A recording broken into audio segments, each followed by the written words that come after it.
Once upon a time, in a kingdom nestled between rolling hills and sparkling rivers, there lived a kind and brave princess named Marigold. She was known throughout the land for her golden heart, her laughter that filled the air with warmth, and her love for adventure. Marigold lived in a grand castle with her mother, Queen Aurora, who was as wise as she was gentle, and her father, King Edmund, who was strong and kind. But as much as the princess loved the castle, she yearned to explore the world beyond its walls. Every day, she would gaze out of the tallest tower, dreaming of the forests, rivers, and fields she had never seen. Her parents, though caring, always warned her to stay within the castle gates. "The world can be dangerous, my dear," they would say. "Stay close where it's safe." One bright morning, while walking in the castle garden, Marigold heard a soft, sorrowful sound, a song carried by the wind. Intrigued, she followed the melody until she reached the edge of the castle grounds. To her surprise,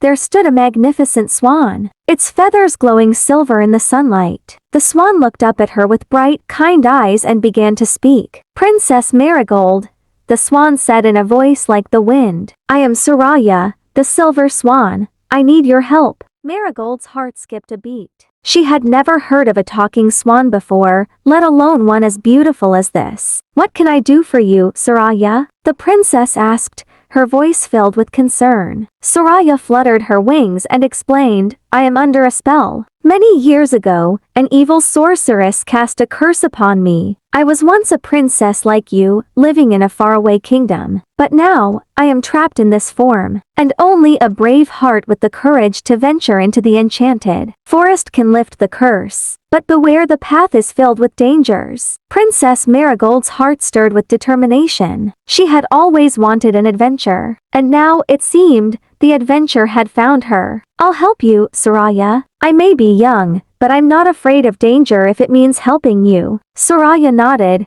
her feathers shimmering. "You are truly brave, princess. The path to the enchanted forest is tricky, but I will guide you. But first, you must promise me one thing.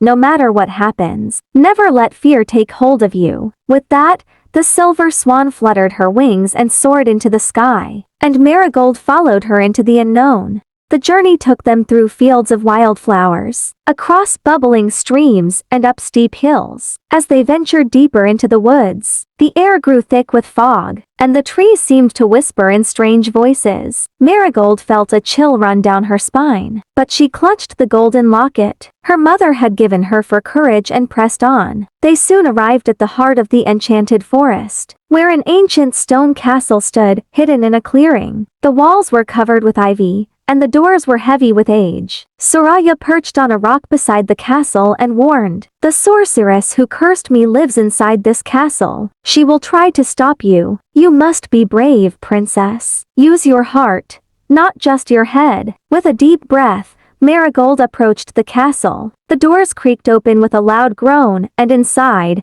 the air was cold and still. The floors were made of smooth, dark stone, and the walls were adorned with strange paintings of creatures and faraway lands. In the center of the room, sitting on a throne of twisted vines, was the sorceress. Her eyes glowed red, and her long, silver hair swirled like smoke around her pale face. "Ah, Princess Marigold," the sorceress sneered. "I see you've come to try and break my curse. But do you really think you can defeat me?" Marigold stood tall, her heart steady. "I may be small, but I will not let fear rule me. Soraya deserves to be free, and I will help her no matter the cost." The sorceress laughed, a sound that echoed through the castle. "Then you shall face my trials. If you can pass them, I will release the curse. But fail, and both you and Soraya will be trapped here forever." With a wave of her hand, the sorceress summoned a fierce storm. The winds howled, and the castle shook. Marigold had to hold her ground as the sorceress conjured powerful winds to blow her back. But Marigold remembered Soraya's words, "Never let fear take hold." She closed her eyes, took a deep breath, and focused on her love for the silver swan. When she opened her eyes, the winds calmed. "Well done, princess," the sorceress muttered, surprised. Then, with another wave, the sorceress turned the floor into a swirling sea of darkness. The shadows reached up, trying to grab Marigold's ankles. But the princess stepped forward, remembering how Soraya had trusted her. With a burst of courage, Marigold knelt down and touched the ground, whispering softly, "I will not be afraid." To her amazement, the shadows faded and the floor returned to normal. The sorceress narrowed her eyes. "You are stronger than I thought, princess. But you must face one final trial." From that day on, Princess Marigold and Soraya became inseparable. They traveled together, exploring the kingdom and beyond, helping those in need, and spreading kindness wherever they went. And so, the brave Princess Marigold learned that true strength comes not from magic or might, but from a heart full of courage, kindness, and love. The end.